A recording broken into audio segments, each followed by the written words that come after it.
Assalamualaikum warahmatullahi wabarakatuh. Waalaikumsalam warahmatullahi wabarakatuh. Ya, ini momen yang luar biasa bagi saya karena saya dulu pernah acara bareng sama AA di Batam. Itu tepat 10 tahun yang lalu. Ya, tepat 10 tahun yang lalu, tahun 2005, ya. Setelah itu sempat ketemu berapa kali, sempat acara berapa kali. Tahu 8 tahun kita nggak ketemu. Saya berusaha cocokin jadwal, nggak ketemu juga.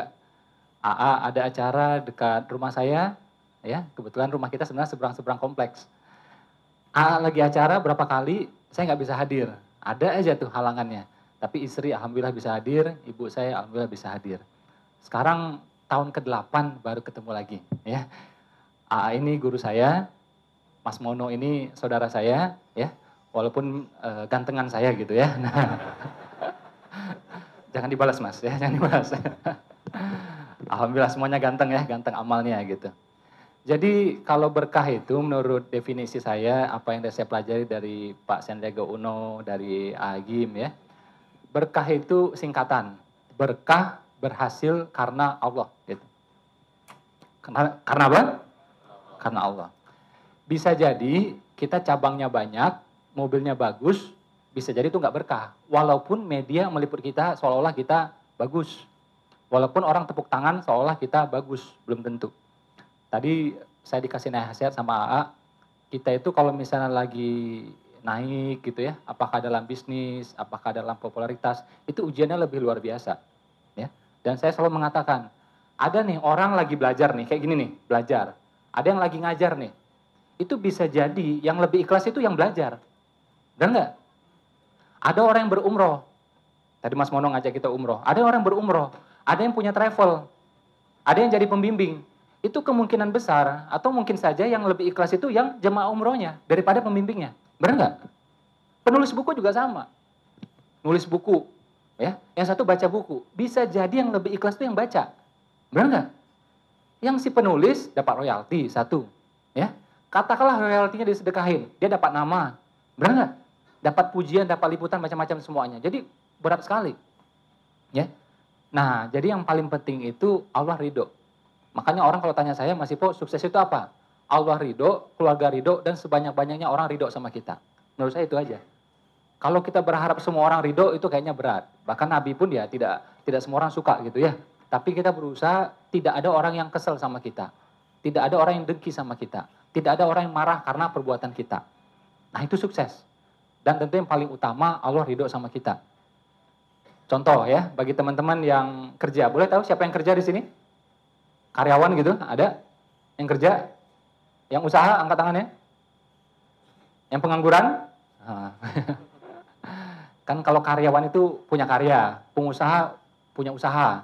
Kalau penganggur, punya anggur gitu mungkin ya. Nah, nggak apa-apa, pengangguran juga bagus gitu ya. Biasanya lebih khusyuk sholatnya, benar nggak? Ya, nggak ada target apapun ya kan. Nah, sholatnya insya Allah lebih on time ya, tahajudnya juga lebih awal insya Allah ya, nggak banyak alasan jadinya. Nah, yang paling penting itu Allah ridho sama kita. Kita misal jadi karyawan, kita kerja sehari 8 jam. Kalau pengusaha bisa lebih tuh. Ya, saya tadi malam sampai jam 10 malam masih kerja tuh. Tanya aja sama tim saya tuh. Oke? Bayangkan andai kata kita bekerja, kita ngurus bisnis 8 jam, ya, 8 jam tidak bernilai ibadah. Rugi nggak? Rugi banget. Sholat berapa menit? Kalau muka-muka kita nih paling 5 menit, 10 menit lah ya. Nah, tapi ada juga nih, saya lihat nih orangnya soleh-soleh gitu ya. Tamatan pesantren ya. Pesantren kilat ya. Petir ya. Halilintar gitu ya. Nah, itu sholat katakanlah 10 menit. 5 kali berarti 50 menit 1 jam. Sementara kerja tadi berapa jam? 8 jam. Jadi kalau kerjanya nggak terhitung ibadah, bisnisnya tidak terhitung ibadah, ruginya luar biasa. Benar nggak? Hanya 1 jam yang ternilai ibadah. Makanya kesibukan kita semuanya kalau bisa 24 jam ibadah. Tidur ibadah. Ngumpul sama anak ibadah. Olahraga juga ibadah. Benar nggak? Ya. Saya selalu ngomong sama istri, kalau mau ngapa-ngapain gitu ya, saya tanya sambil bercanda gitu kan. Kesana yuk, ini yuk. Saya tanya balik, dapat duit nggak? Saya bilang. Ketemu ini, dapat duit nggak? Saya bilang. Ya nggak dapat lah, namanya juga silaturahim, ketemu saudara, bilang gitu. Nah, jadi saya bilang itu kerja sesuatu itu kalau bisa tuh dapat duit, dapat pahala, saya bilang. Ya, andai kata nggak dapat duit pun, pahalanya dapat, benar nggak? Ya, nggak dapat duit, nggak dapat pahala, ngapain dikerjain? Bener nggak? Iya.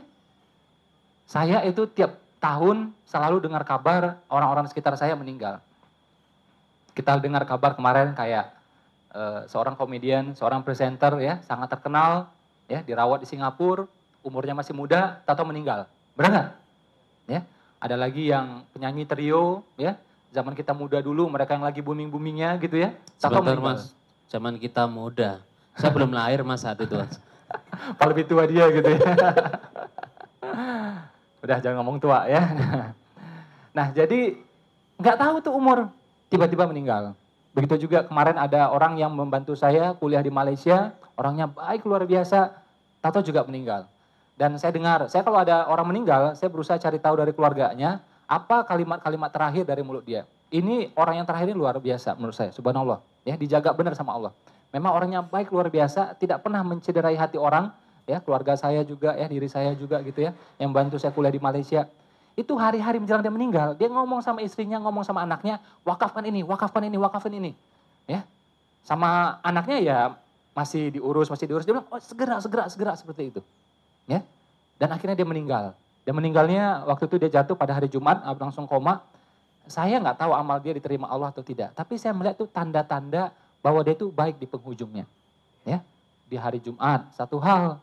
Kedua, tidak ada satupun orang yang dengki sama dia, jengkel sama dia. Pas dia sakit, meninggal, semua orang datang.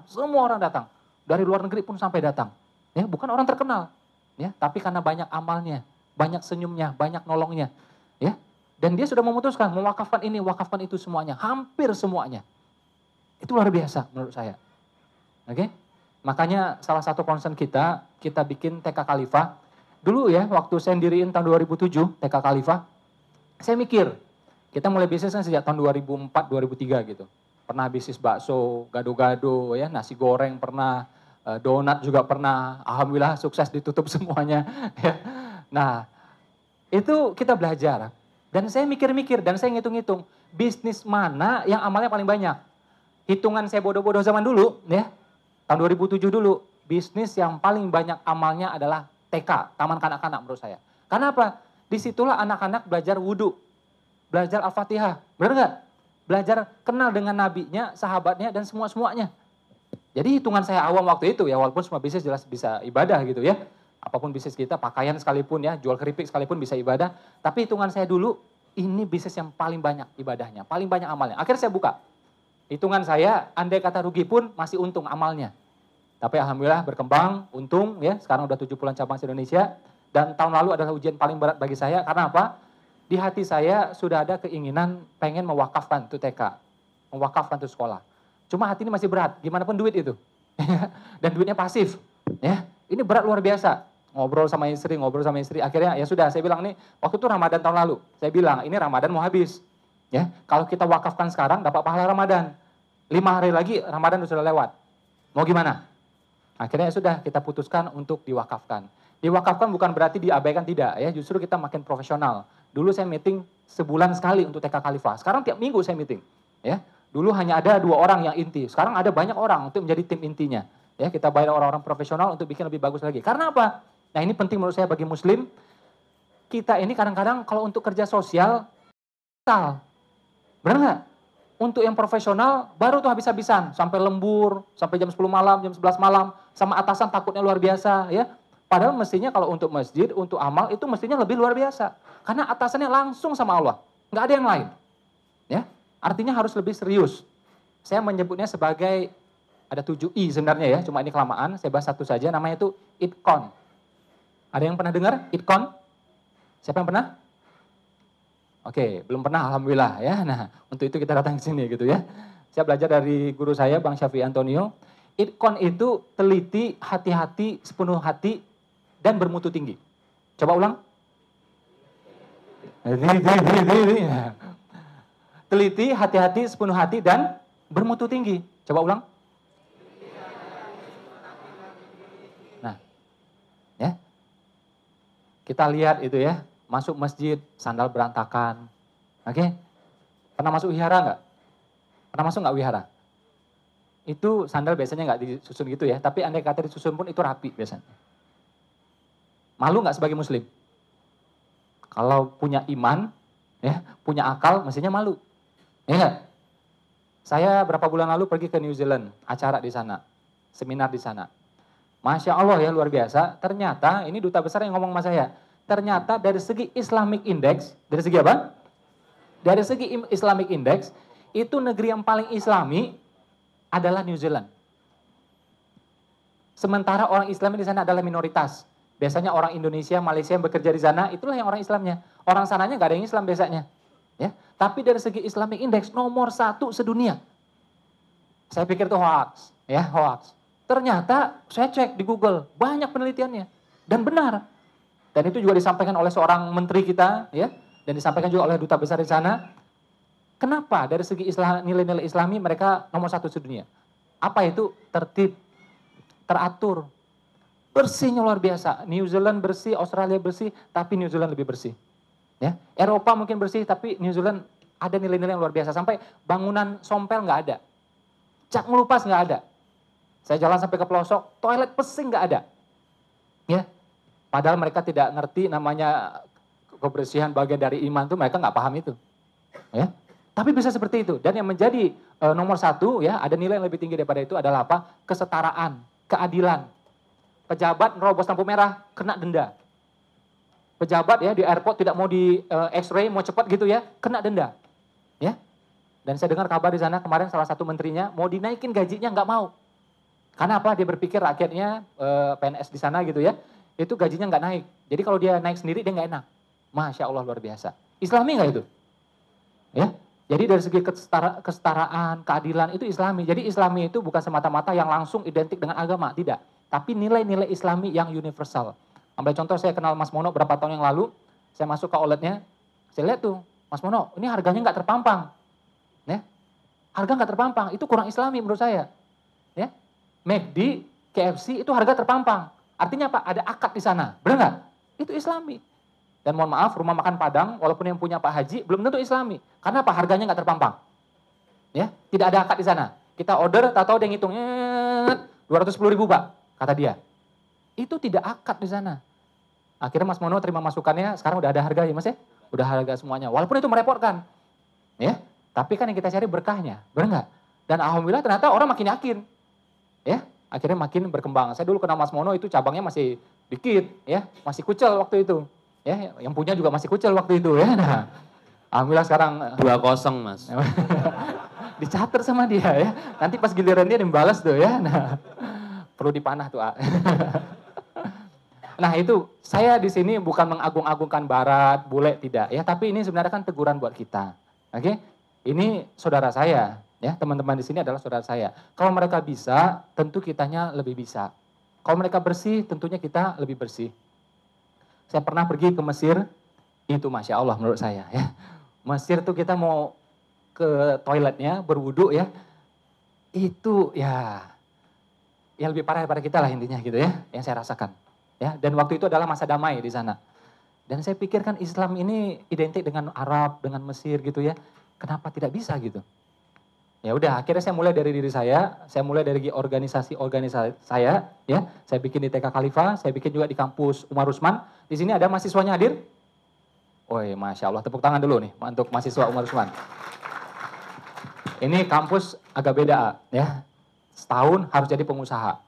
Tapi yang lebih daripada itu, yang bikin saya bangga adalah apa? Mereka itu absennya duha juga, Mas Mono. Ya, jadi di absen duhanya. Dan dicek juga sudah berapa kali nelfon orang tuanya. Ya, karena bakti pada orang tua itu mengundang rezeki, mengundang keberkahan, mengundang pertolongan Allah. Ya, jadi di absen juga tuh, udah hubungi orang tua atau belum, sudah telepon atau belum. Ya, dicek semuanya. Ya, dan kalau misalnya sampai telat, itu ada denda juga. Ya, dan ada ikrar juga. Ya, jadi disuruh ke masjid orang lain, ya, dia berikrar supaya tidak telat lagi.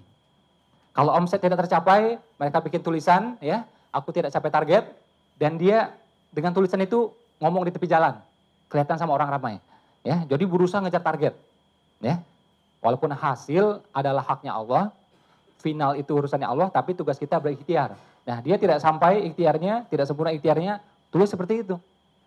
Jadi kita kasih hukuman sosial yang luar biasa dan hukuman tanda petik ya, spiritual juga yang luar biasa. Saya kagum waktu itu saya nggak usah sebut nama negaranya lah ya, nggak enak gitu ya. Karena banyak yang belum keluar negeri nih, nanti kesinggung gitu ya. Nah, itu kadang-kadang orang yang ini sering tersinggung. Kalau menurut saya jangan tersinggung, termotivasi. Tadi Mas Mono ngomong paspor, jangan tersinggung, termotivasi. Benar nggak? Habis itu langsung bikin paspornya. Calonnya ada Mas Mono. Dan jangan dijualin sama dia ya. Ada calonnya nunggu di sana. Jadi termotivasi gitu ya. Jadi kampus ini di luar negeri ya, saya waktu itu kan mau acara. Saya cuci muka di wastafel. Ya namanya orang Indonesia habis selesai muka ya udah kabur di sana gitu ya.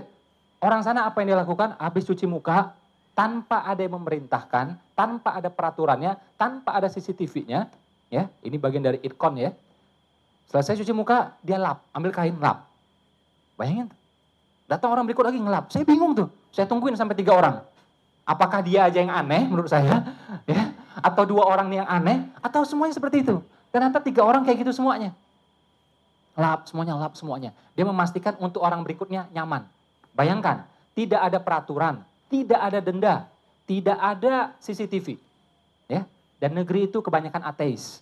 Jadi bukan karena Allah juga. Kita yang punya Allah, kita yang bertuhan tentu mestinya lebih. Benar nggak? Malu nggak? Malu, saya malu banget waktu itu. Karena saya nggak ngelap tadi. Karena saya nggak tahu budaya di sana gitu ya. Nah ini pukulan buat kita, tamparan buat kita. Nggak usah tersinggung. Ya, ini bagian dari kita untuk itkon ya. Kita berbenah agar bisa lebih baik lagi, teliti, hati-hati, sepenuh hati dan bermutu tinggi. Ya. Dan percaya sama saya ya, dan orang Indonesia itu sebenarnya hebat. Ya. Ada motivator nomor 1 di Malaysia. Tahu siapa namanya? Billy Lim. Yang nulis buku Berani Gagal, Dare to Fail. Tahu ya? Beliau mengatakan sama saya sekitar mungkin 11 atau 12 tahun yang lalu. Dia bilang sama saya, negeri ya yang akan menjadi macan Asia berikutnya adalah siapa? Saya bilang, Cina. Ini 11 tahun yang lalu soalnya. Cina, bukan. India, bukan. Malaysia ya saya bilang, karena dia orang Malaysia. Bukan juga. Dia bilang ya yang menjadi macan Asia berikutnya adalah Indonesia. Dia bilang, terperanjat kita. Jangan-jangan dia cuma cari muka gitu ya, karena di depan orang Indonesia. Enggak, dia jelasin. Karena negeri ini sudah kena krisis berulang kali. Sudah kena bencana berulang kali. Akhirnya apa? Sebagian mungkin ngelotok, sebagian naik. Benar nggak? Karena sudah di training luar biasa sama Allah.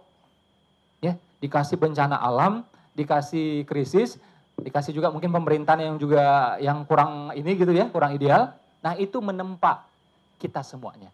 Insya Allah akan menjadi macan Asia berikutnya. Amin. Baik, tepuk tangan Bapak sekalian. Subhanallah.